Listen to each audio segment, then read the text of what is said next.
The weather station is going to be outside to monitor the current weather conditions and with a good set of sensors. It will be away from the house and I'm not planning to run power to it. Instead, I want it to use battery and solar power for this project. Let me tell you all about it. Hi, I'm John, your concierge to the world of the Raspberry Pi Pico, Pico 2, robotics, IoT and other fun tech.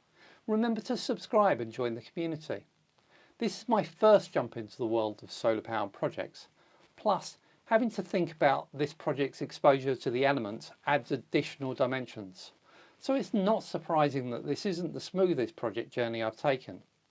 I'm learning a lot as I go and I want to pass that information on to you guys. Remember, hindsight is a wonderful thing. If you like this video and it helps your learning or projects, why not drop me a cash tip using that super thanks button below the video or the payment link in the description. I'm saving these up to get myself to the Open Source Conference in San Francisco next year, and I appreciate your help in getting me there, and I hope to see you there too. Please hit the like button on the video and subscribe for more. So the concept here is, I've designed my board, I've managed to populate that, so I've got all of the components ready to actually build this, and now I'm really thinking about how that power is going to work in reality, because how much power draw is actually this module going to actually take.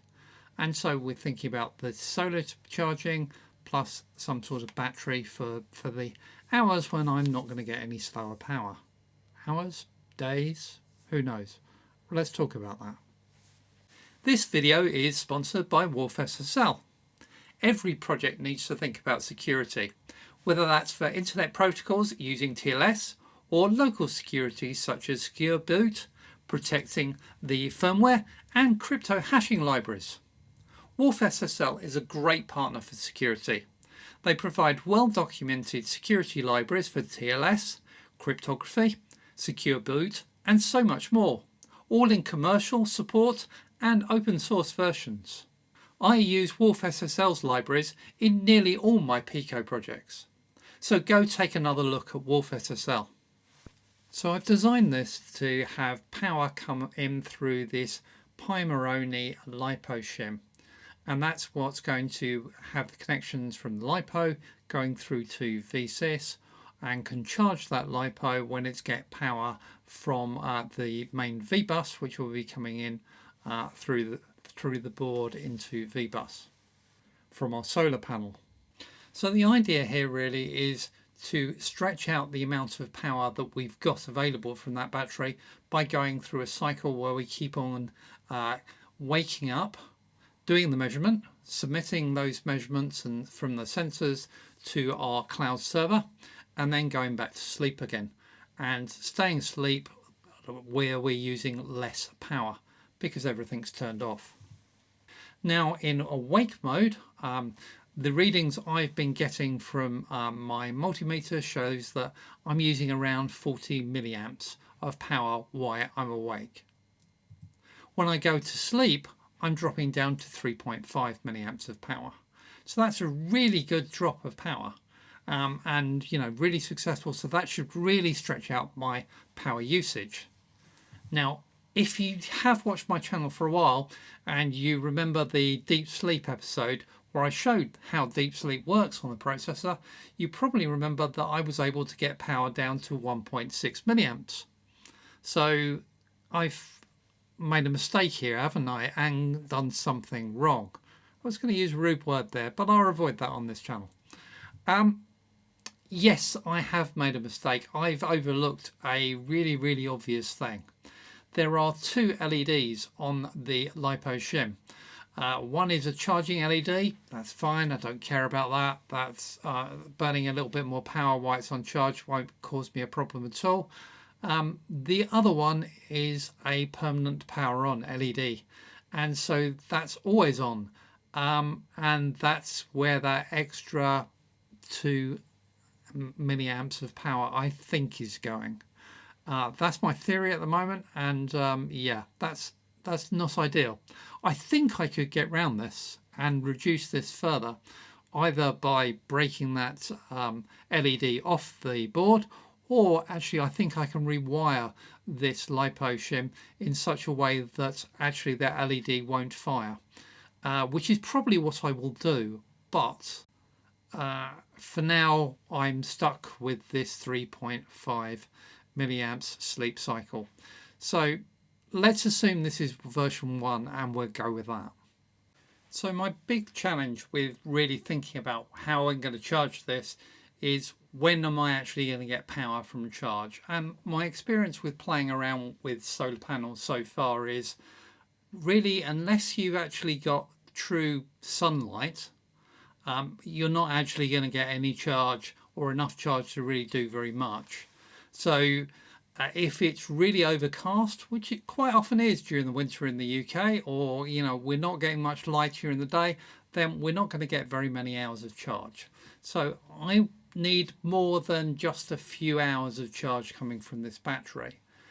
My mechanism really to balance the reduction of demand of power is this sleep capability. So what I'm looking for is to use sleep in order to get to a point where we can survive for about a week, is what I would like on battery, before we actually get topped up by sunlight. So my original plan was to do that using a 500 milliamp hour battery. So let's have a look at a whole set of different strategies. So if we never go to sleep, we will survive for a few hours. Not even half a day. If we go to sleep every minute and then just wake up for 30 seconds to take a measurement, then we're over half a day. Good, okay. 2 minutes gets us over a day, 4 minutes gets us over 2 days. To really get anywhere near what I'm hoping for, we'd have to go to sleep for 30 minutes at a time. That isn't really going to work. I was hoping more to be around the 2 minutes cycle, really, to actually be enough to get the measurements. So okay, we need a different battery. So perhaps 500 milliamp hours isn't enough. So let's have a look at what it would be if I went up to a 2000 milliamp hour battery. So that starts to look a little bit better. Between the 2 and 4 minute sleep cycles, we're getting between 5 and 8 days of power. Now, I did wonder also whether it would be worth going to a slightly bigger battery, because the 3.7 amp hour battery, or 3700 milliamp hour battery, actually wasn't that much more expensive. So I could go up to that. Would that really help me out? And it certainly would, because at the 2 minute level I could have about 10 days of power. That sounds really great, but there's something else I need to think about on this, and that's the charge time and how long it's going to take to charge these batteries. So our LiPo shim can produce a charge power of 215 milliamps. So charge time for the 500 milliamp hour battery is about 2 hours-ish. For the 2000 amp hour battery, it's more like 10 hours. And the 3.7 is, that's sort of, over 16 hours. The 3700 milliamp hours battery really is never going to get charged in this solution. I couldn't possibly fill it up. Therefore, it's just not really viable. It's not going to help me at all. I might as well stick with the 2000 milliamp hour battery. So that's the strategy I've decided to go with. Okay, so this project isn't quite what I hoped in terms of power usage. I plan to give this version a go though in the wild, as I'm sure I've got more to learn on this. Then I think a version 2 redesign is coming. What do you think? If you like this video and it helps your learning or projects, why not drop me a cash tip using the super thanks button below the video, or the payment link in the description. Remember, I'm saving these up to get myself to the open source conference in San Francisco next year, and I'd appreciate your help in getting me there, and I hope to see you there too. Thank you very much for watching. If you enjoyed the video, then please hit that like button, And please subscribe to my channel so you don't miss the next video. Bye bye for now.